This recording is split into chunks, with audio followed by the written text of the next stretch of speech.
if you go to America with a great product and you can't sell it, there's no point in going. So it's all about the sales. We had a product, and at that stage was a good product, but you got to sell it. And that's, my attitude is we're a sales-driven company, and I think every company's got to be sales-driven. As a great friend of mine who was my CFO for many years said, revenue fixes everything. If you're making sales, it's easy. You're not making sales, you're in deep trouble. You can't go to the States without capital, and lots of it. And if there's one point that I make to anybody I ever speak to about going to America, if you think you've got enough money, you've got to double it, and if not triple it. Every single company I know that's gone to America has run out. It's extremely expensive, and it may not be obviously so, but it absolutely is. Your sales will take you twice as long to make, and your costs will be twice as bad. So that means you need an awful lot more money than you planned. We raised the princely sum of 2 million Kiwi, which was a complete joke, which was at the time about 820 US, and it lasted about 7 months, 8 months. And we absolutely are not big spenders. So I'm saying you need to go and raise 3 or 4 million to go to America. And this is only your first round. You're going to do 2 or more after this. You ain't going to get away with 1. That's where it gets hard. And it's really hard to find 3 million in New Zealand. I mean, that's a lot of money in the VC world around here.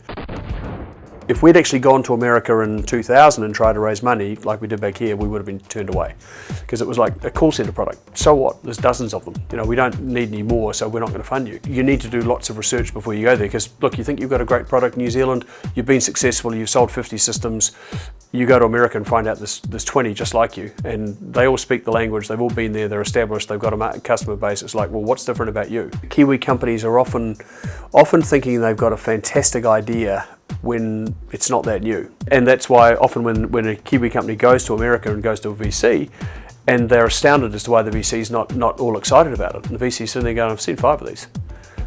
So very often we just don't know, because we're not there, we're not connected enough, we're not part of it. A local American subsidiary falls across a good idea, or gets approached with a good idea. They can say, okay, I can find out the relevant person that you need to go and see. And they probably can, and very importantly, they can get that introduction and make that appointment, because that's the thing that's really hard. I mean, if you're ringing up IBM in America and saying, look, I want to speak to the guy about such and such, you're wasting your time. You won't do it, because they're too big. It won't happen, and you won't get through, because Americans never answer their phones. I mean, everything goes to voicemail unless they recognise the calling line ID. So you need that introduction to come from, hey, look, John Smith from your local subsidiary down in New Zealand recommended I call you, and John's actually called him and said, expect the call and take this call, please. That's the only way you'll really get in. Then comes the challenge, because you've got to have everything else there ready, even the product at that point. So then John says, look, that looks, the IBM guy says, look, that looks really good. Now, are you ready? We can take that. And they go, oh, ready? How are you gonna support us? So we're going to put you into our channel. Where's your channel team? Where's your support team? Where's your, and that's the challenge with, as a piggyback sort of complementary thing, it's very hard to get people's attention. And we've had, as I say, 10 examples of that sort of thing. I've had a number of companies who've gone to us and said, look, you're in call centers, you've got all these channels, you should have this product to go with you. Originally, I sort of said, look, absolutely, that really makes sense. But we never sold any, because getting our channel managers' attention to get their reseller channel managers' attention just doesn't happen. Because our channel manager's going, look, I don't really give a rat's ass about that product. I'm selling my product, and unless I really need that one, that's what I'm selling. We have the same challenge with our resellers. Getting their attention is hard enough for ourselves, let alone some other piggyback product. And unless the product's really, really either good or complementary, it doesn't happen. Just doesn't happen. We acquired a company 2 years ago, or acquired a product 2 years ago, a recording product, which, for a call center, you've all heard, this call may be recorded for training purposes, blah, blah, blah. So that was a very logical thing for us to buy. We were selling it previously, but we didn't sell that much of it.